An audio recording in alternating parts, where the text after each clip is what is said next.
All right, well, welcome everyone. We are live on Facebook.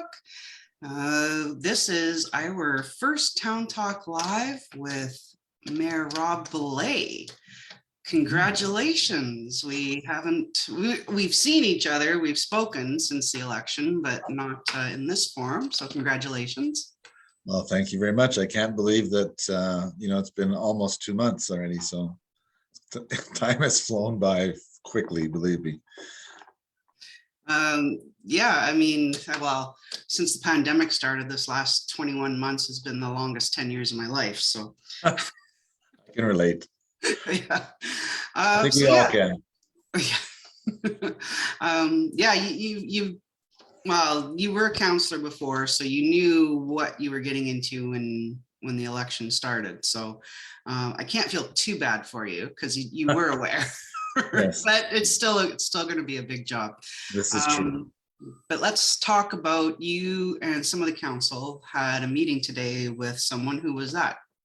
Oh, actually, we got a call from the Alberta Party leader, Barry Marchito, who used to be the president of now AM, but it was AUMA. Mm-hmm. So we had a good relationship with him through that, and he just wanted to sit down and talk to us about issues that are facing rural Alberta, in particular our community of Athabasca. So myself and three of our council met with him, and we had a really good chat. We talked about rural jobs and economic stability, and which led us into the Athabasca University discussion. We talked about ambulance service and response. We talked about physician and healthcare attraction and retainment. We talked about the downloading from the government. So we hit a lot of topics. We met for about an hour and a half. It was a really good visit. So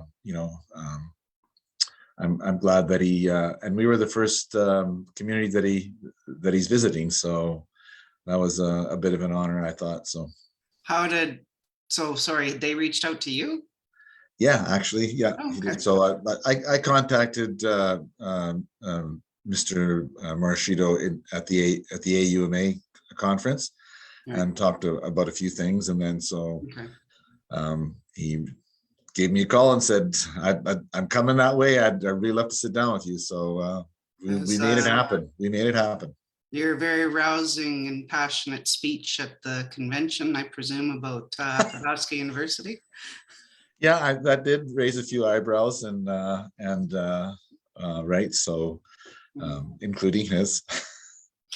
Maybe we can go back a little bit and give people a little bit of background. So Athabasca University was part of a rural sustainability program, along with several other locations across the province where major industries were dropped in, and those things are being closed. And you can look at like the waste treatment plant in Swan Hills, for example. So we're losing a lot of these things. So it is a major concern. Yeah, no, for sure it is. And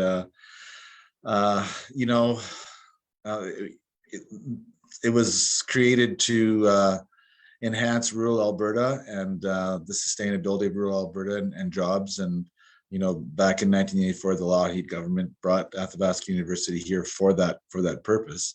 And every government and every premier since then, has sort of honored that until recently with.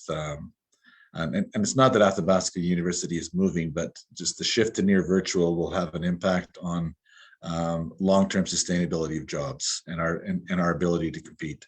So that's the issue that we're going forward, and we're willing to work with Athabasca University to see if we can find a path forward that will be good for the university and good for our community. But we'll stick to our guns to make sure that the outcome that does happen is good for our community. Okay. Are there plans, I presume right now over the holidays, not a lot's going to happen with that campaign or meeting with people from AU? Are there plans to meet with the incoming president though? Yeah. Yes, there will be. I mean, we actually met with the university yesterday and the ministry, the deputy minister, Laura Pilpal. And so, we had a good initial meeting, and we agreed to meet in the new year again, and continue down this path. Oh, okay. All right. So you have been having regular meetings then, because that Well, was I what? wouldn't say regular. That was our Oh, first, okay. But you but did going forward, we meet, plan to. you recently met with the minister though, didn't you? We did, yes, and I Okay. think this meeting that we had yesterday was initiated out of the previous meeting with Okay. they were the ones that organized it. Okay. All right. So it's not that there's going to be a bunch of meetings set up. It was just more of a No, follow. it's just we're sort of as we go, we're figuring it out. Okay. All right. So the Good Samaritan Mission Food Bank has spoken with Athabasca Cares Housing Society, and they're looking at possibly jointly accessing some funding to build some pods like they have in Edson. Yeah. Would the town be open to contributing land or a facility, funding? Well, I would think all of the above. I mean, it's a complex issue, right? It's just not a matter of how basically housing solves homelessness, right? And it's a simple answer to a complex problem, but no less, it's very true. How do we get someone into housing? What kinds of supports are needed? How do we engage those people that are just newly housed so they fit into the community? These are all questions that need to be explored, right? So, of course, we'd be willing to work with, community groups to see that it happens.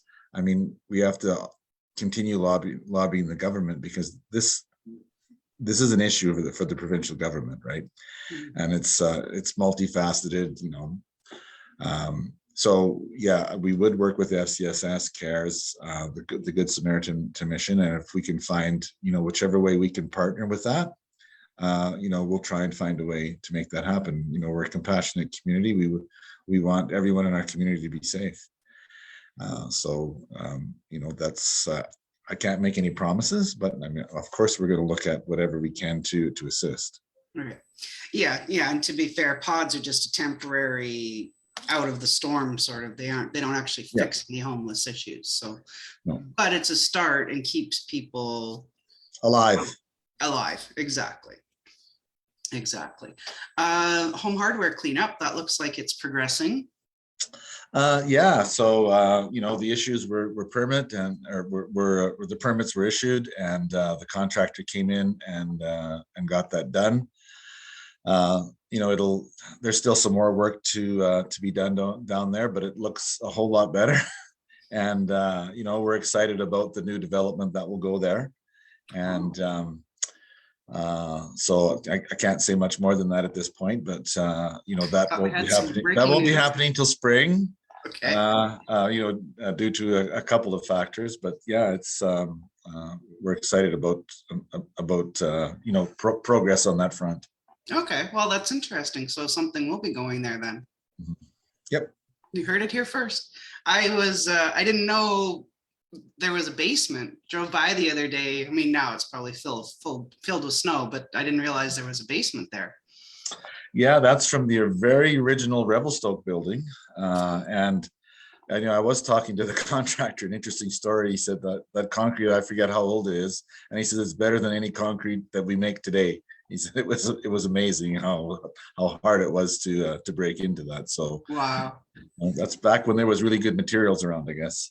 Oh yeah, exactly. And it wasn't a build quick program.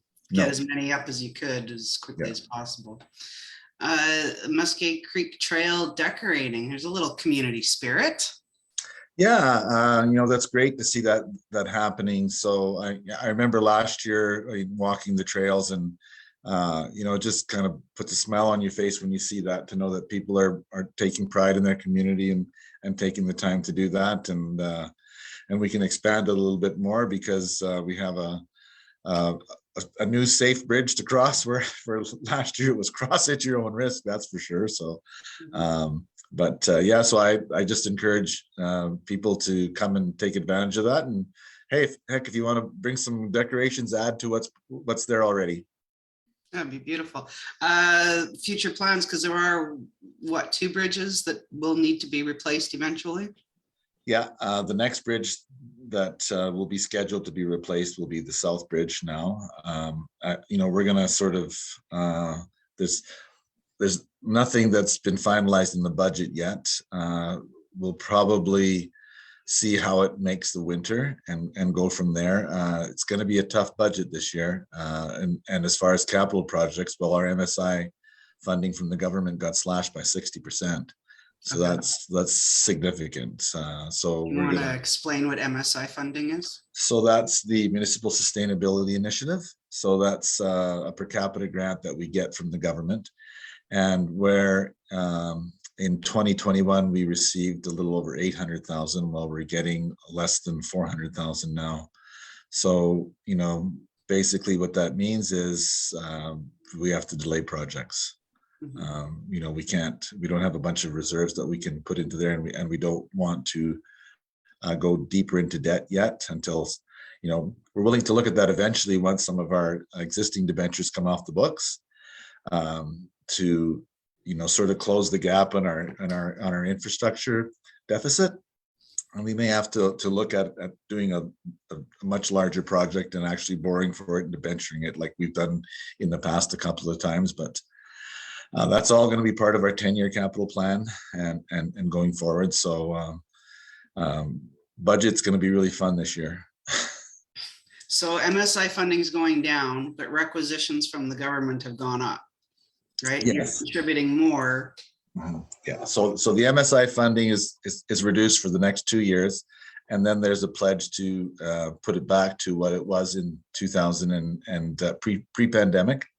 Okay. So it'll go back up to depending on your per capita again, right? So it'll be up of around, I think, around 750,000 again. It'll go back up to. Okay. So more manageable for us. Still not nearly enough to do all the things that we've identified that need to be done, but we're no different than every other community. Every community's in the same boat. Right.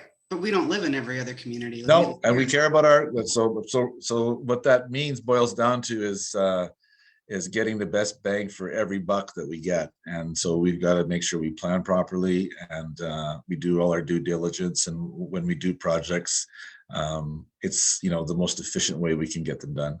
Okay. What debentures do you think will be falling off soon? Well, there's our West End debenture when we did the Muskeg, when we paved the whole West End. No. All right. So that comes off in 2027, in 5 years. So and considering most debentures are 15 to 20 years, we're on the downslide there. Mm-hmm. And the other one was a major upgrade that we did to the lagoons back in 2000 and I think it was 2010 or 2011, I'm not sure. And that comes off, I think, in 32. So okay.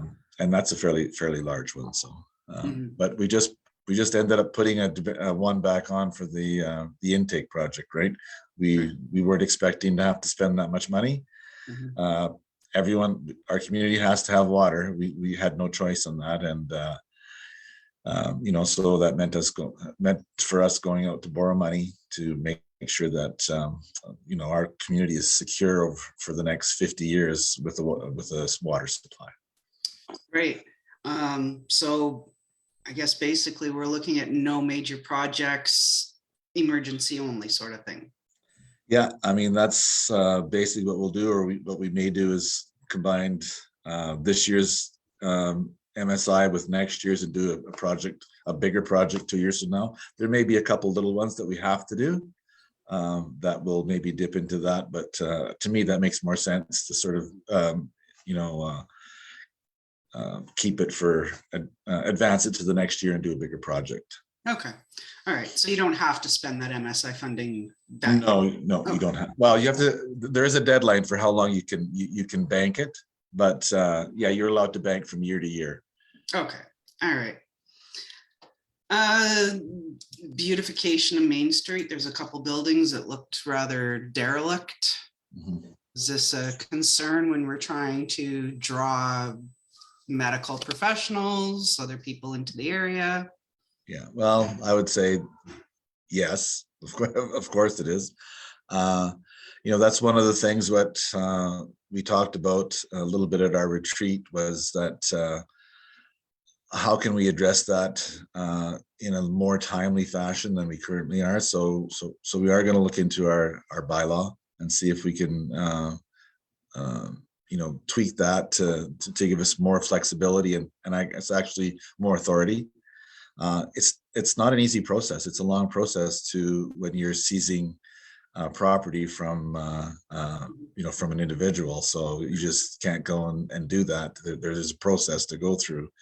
But maybe there's other ways that until that process rolls out, that we can improve the looks of the property before that happens. Okay. Yeah, speaking of issues with property, the Union Hotel. Is it still closed? Is there still water in the basement? Do you know anything? Uh, we don't. We were informed of an issue there, so we did what we could. We called in the health authority, and so it was up to them. We don't really have any jurisdiction there that we can do on a private property. Um, so that has happened. We did a follow up, and of course, they said we can't tell you anything about more so than the file is ongoing. Mhm.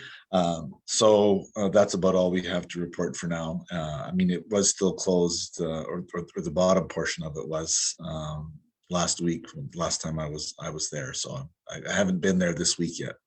Oh, okay. So you don't know if there's still water in the basement, and No, we don't. yeah, that's too bad. That's such an iconic building that, Mhm. yeah. Yeah, sad. Yeah, it is. It's very sad. So like we said at the top, we can't believe it's been a couple months. How are you settling in as mayor? I don't see any pictures on the wall behind you in your office. I've sort of got them around, and I haven't had time to put them up because I've had too many meetings.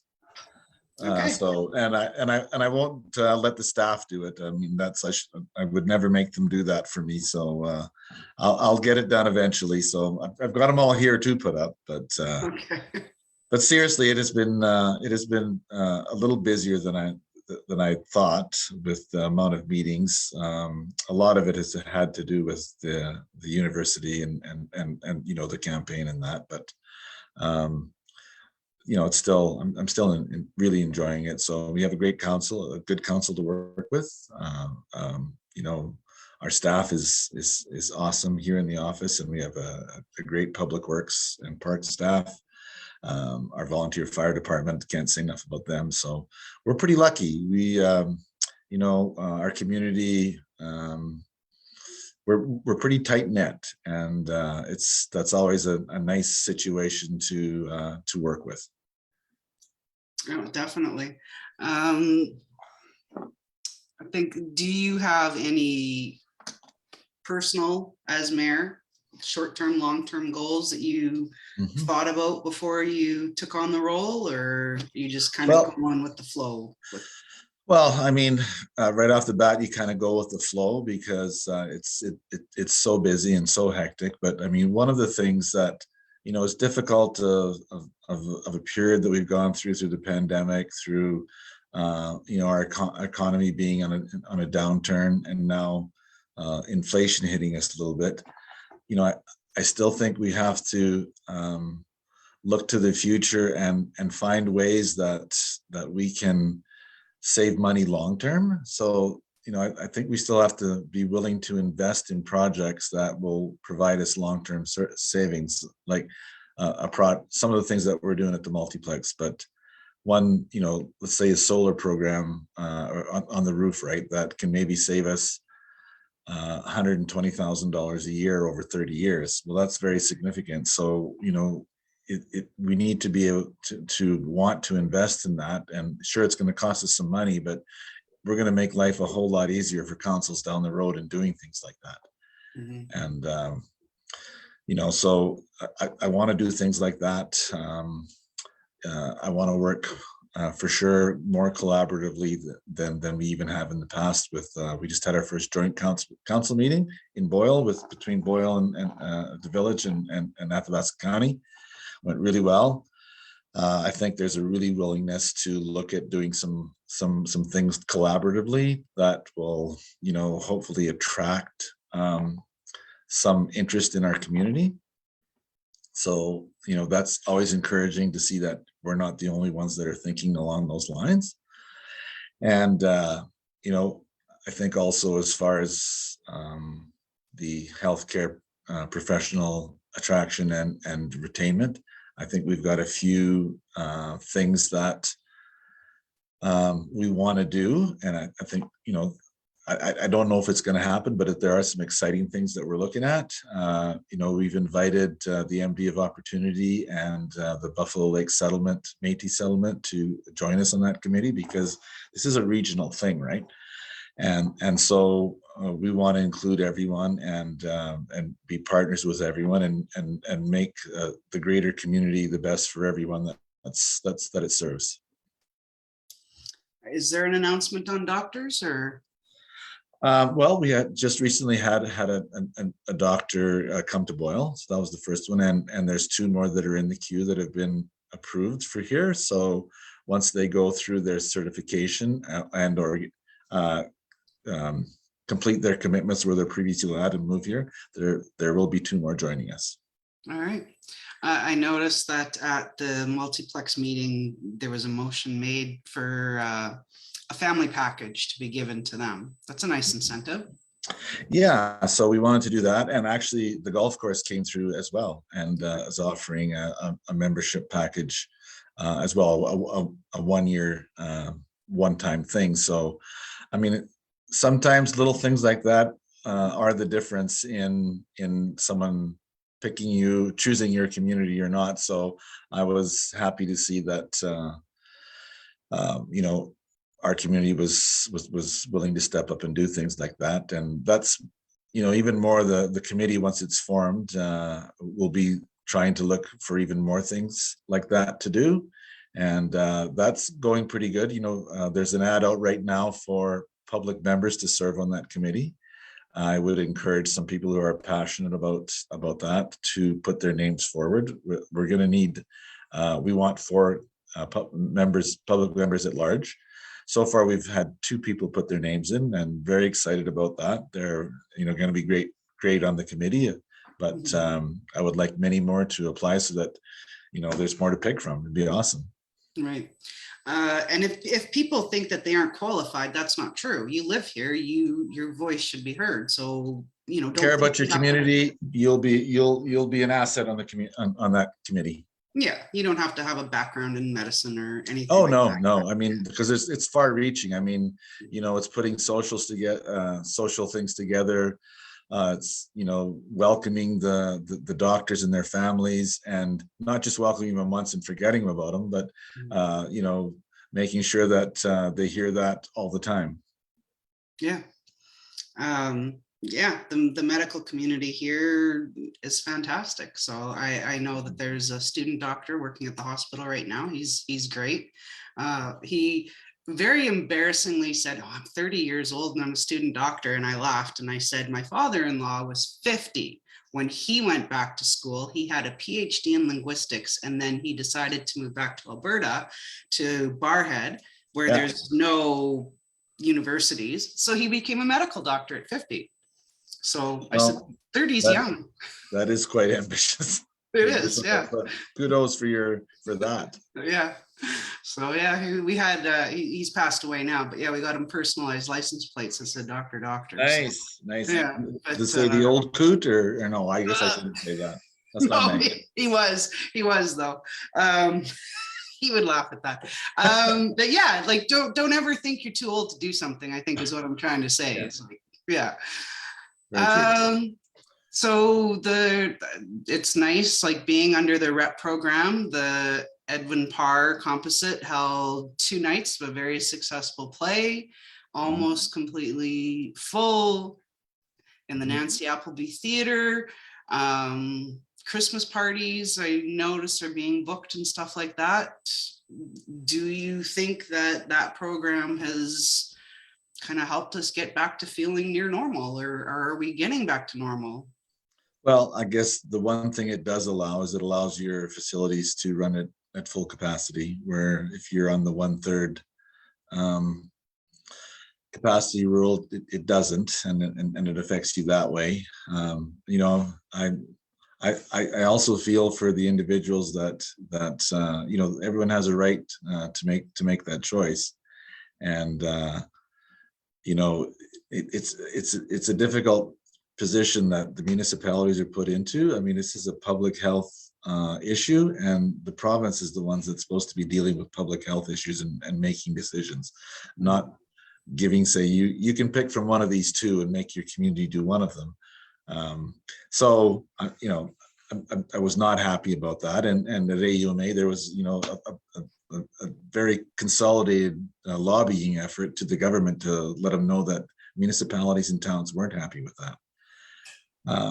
So, you know, eventually, if the vaccines are going to work, we're going to have to trust them and get back to normal, and the sooner the better. So, you know, because it just seems like no matter what we're going to do here with COVID, there's always going to be a new strain that's going to come along, and we're going to have to learn to deal with it, and you know, we got to quit punishing people as a result of that. So just because of the choice they made. Okay. The budget, you'd mentioned the budget earlier. Is there going to be any sort of open house or anything? Yes. Yeah. This year we're gonna hold an open house. It'll probably, don't hold me to this, but we need to have a couple more kicks of the cat at it first before we're ready to go to the public to get their input on it. So I'm thinking it'll be in February sometime. We'll do this mid-February, and then you know, we'll get the community's feedback. It would be nice to see more than 5 or 6 people show up for that, because you know, we do want to get feedback. So we look forward. You know, we'll try and promote this as much as we can. I'm also, I just presented to Rotary, and I've got an invitation out to the Chamber of Commerce that I'd like to. I want to go make a presentation to them too. So I want to get the word out there that you know, this is we want feedback from the community. So sometimes we're not going to like what the community tells us, but we still want that feedback. Okay. Do you think that the province will have announced a budget by February, or? No, Okay. no, they won't. But you know, most of the time we've got a pretty good idea of what's coming down the pike. Once in a while they have a last minute surprise that makes you either you can expand a little, or you need to pull back a little more. So, you know, we'll yet to see what happens in that regard. But you know, by mid-February we'll have a pretty good idea of you know, how much we are or aren't raising taxes. So but in all likelihood, with what's been downloaded from the government and other issues that we're facing with utility increases and the debentures we had to take on, that there's going to be a tax increase. Okay. I mean, that's, yeah. What do you do when reality? Yeah, it's reality. So nobody likes that reality, but it's the reality. And you know, we still want to provide the same level of service as we've been providing, or you know, every year we strive to get more efficient, and every year it gets become more difficult to do that. Right. So. Yeah. So, all right. Well, we've done our 30 minutes here. And wow, that went by fast. We didn't have any questions. We had people tune in. We got a bunch of hearts, but we didn't get any questions. So I think that's a good first run for you. Well, maybe that's good. That Yeah. was, I think that's good anyways. Yeah, We'll well, see. we just got another thumbs up, so Okay. I All think right. that's a good All right. reaction. Well, I So, enjoyed this and I look forward to the next one. all right, thank you very much. Have a good Okay. evening. You bet. Bye. Bye-bye.